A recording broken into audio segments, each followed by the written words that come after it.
prepare for my magical voice. Hey, yeah, I'm still here, still alive, still doing stuff. Alright, so yeah, I know it's been a long time since I've put up any gameplay video, or I have put up a gameplay video, but I haven't, put out any in a consistent basis. Been super busy with work, super busy with life. I'm hoping to pick it up in the next couple of months, especially as the weather cools down. It's been 100 and almost 110 almost every single week here, and there's my cat. So and work's just been kicking my butt. So anyway, rather than edit a bunch of gameplay video, I'm gonna go through some of the new Airsoft PEWS that I've recently gotten. So let's go. Okay, so starting off, I do have everything laid out here. Hopefully my cat doesn't knock anything over. So we'll start off first with the unboxing that I did at the start of this video. First one is the Jag Reaper scattergun, the little shorty. So yeah, this is I have one already, but it kind of died on me like most of the gas shotguns. It died on me. Don't have it drilled out there to accommodate a I can't remember the brand of it. It's a Russian something or other. This is what I got to deal with every time. So do have the space in there to put in a nozzle, which I did try out last week. Wasn't a fan of it, especially if I'm setting this PBR. You can only get so much range, maybe get about 75 feet tops. But overall, it is a fun gun. But yeah, and it does take the standard 30 round shells. Does have the setting to go 3 round or 6 round burst. That's 6 round burst, and in the back you go 3 round burst. And of course, sidearm, you just need a 3 round burst and you're fine. And some buddies have said, hey, you should put an M4 mag in there. No, not gonna happen. I enjoy the loading part of this.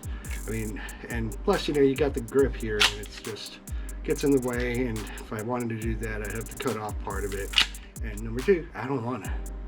This is just too cool of a shotgun on its own to have to unload, reload, and so yeah, Jag Reaper scattergun. Got it from Airsoft GI. Link will be below. All right, next up, we've got the Novich SSX 303.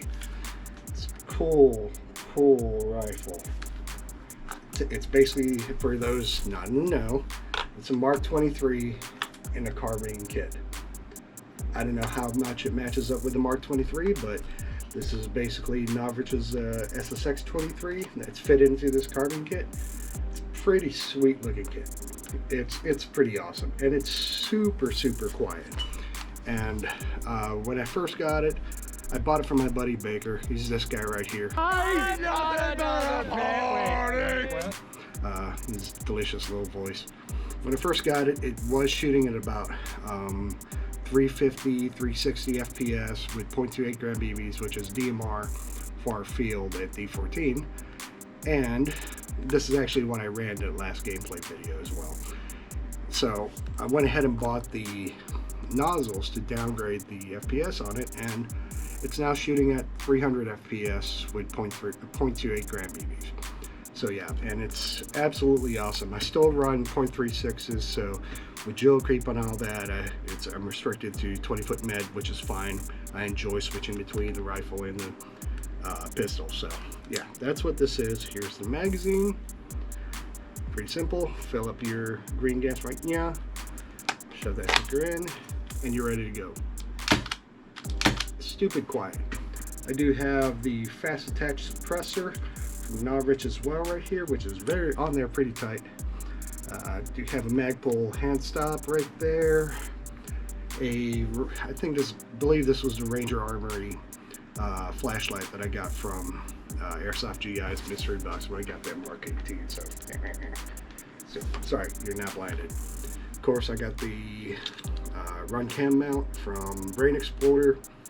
Love his products, just awesome. I have the Novich short dot. Absolutely love this short dot. Still remember when these were $67 on his site. Now they're almost $100 a piece. And And at the top, I do have a knockoff sling mount here from, I think Magpul makes these, but this is definitely a knockoff one that I got for real cheap, so I'll probably switch it off to the real one. In the back, we have a sling mount here. It's exactly where I'd want it. And of course, if you've heard me talk about quick attach sling mounts, I'm not the biggest fan of them. I've had a couple fail on me, and last thing I want to do is drop a rifle. So anyway, move on from that. But yeah, that's pretty much where I want my rifle sling to sit at. Last, the stock that came with it. And also, in the stock, I do store, texting me right now, do store Allen keys to take this guy apart just in case I need to get in there and mess around with stuff. So yeah, we got this little pin that you pull out right here, shove that in, and now you're good. Yeah, haven't felt that fall out, so it seems to be good. But yeah, I do have a mag right there, not loaded. None of these guys are, I hope. And I do have some grip tape from my hockey playing days, some grip tape around here for one, for grip, and two, to keep the mag from falling out on the floor. So yeah, that's one thing I don't like. If I have anything to say about this, there's two things I'm kind of iffy about, but it's not big enough for me to be completely turned off by it. Is one, the mags can easily come out and slip out, which is great if you're speed loaded. Grab your mag pen, slam it in there, you're good. But you know, if you're transitioning or switching back and forth and it gets caught in your gear, that mag can easily slip out. And the last thing I want to do is break a mag, lose a mag, blah blah blah blah. Next thing, that's kind of a gripe, but deal with it anyway, is the trigger pull on it.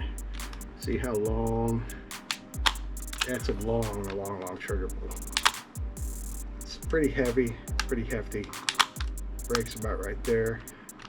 Yeah, so it's a long trigger pull, but you know, there's no rapid fire with this thing. You go for dead on accuracy with this guy, and it is super accurate. I haven't changed anything in the inside. I've only taken it apart to clean it, taken it apart to make sure the bucking is still good, and we're good to go. So I love this rifle, and the best part is I bought it from my boy Baker. I'm not about a party! For basically $100, and this is about a 350-ish gun. So I got it for $100 through the swap meet. He bought it from some guy. I sold a bunch of stuff, came out to about, I don't know, $300 up, and then bought this from him for about $100. So, well, if he did the math anyway, it equaled to $100 out of my pocket. So yeah, absolutely love this. Awesome.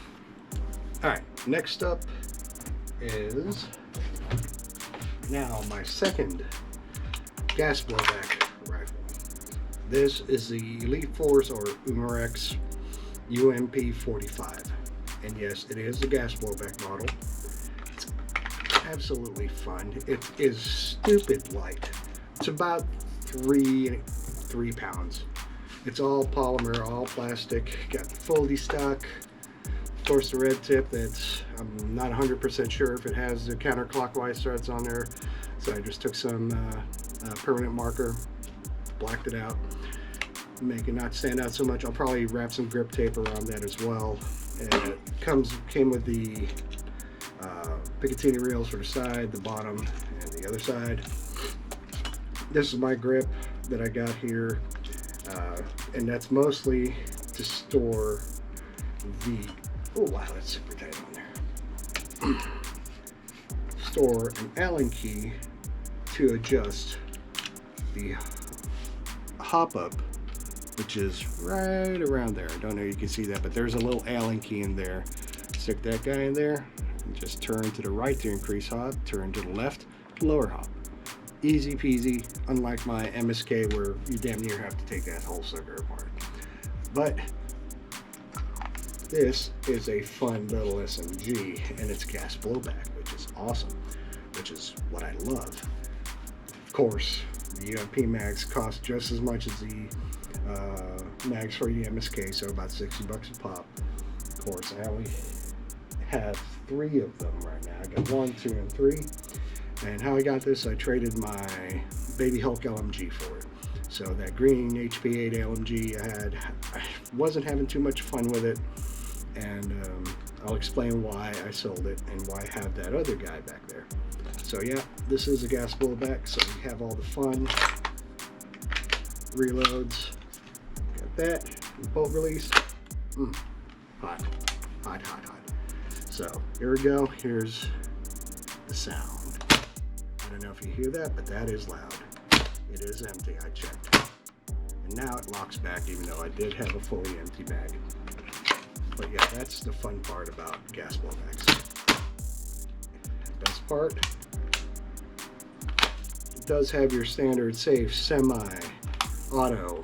I am holding down the bolt release in here. But it also has 2-round burst.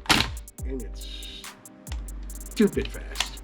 That is just nasty, which will still count as full auto. So use that sparingly, especially when you only have 30 rounds per magazine. So yes, UMP45. Not exactly sure how else I'm going to accessorize it. I really don't see myself putting anything a sight on this. It just looks cool on its own. Maybe a knockoff EOTech or something, and I'll put my run cam to the side if I could get that much range out of it. I haven't fully tested this one out yet, but it feels really awesome. The only downside I have for it is the fact that right now it shoots at about 360, 370 FPS. So I was going to run this for the D14 night game, but that was way too hot for the night game. We wanted to have a 20-foot med. So for HPA, 330 would have been the maximum for the FPS for this guy. So couldn't run it. I might, if I can find a replacement nozzle that's not $100, I'll do that little trick with the where you stick the screw in the nozzle and turn it, and then you can decrease FPS. Can't remember what it's called, don't care. But either way, I know how to do it. I just don't want to mess this one up and not have a nozzle. Yeah, I traded Baby Hulk for this, and I cannot wait to run it. Definitely going to get a couple more mags, and definitely going to run it when I get that FPS down to a more safe and manageable level, because I do want to PBR this guy eventually. But yes, UMP45.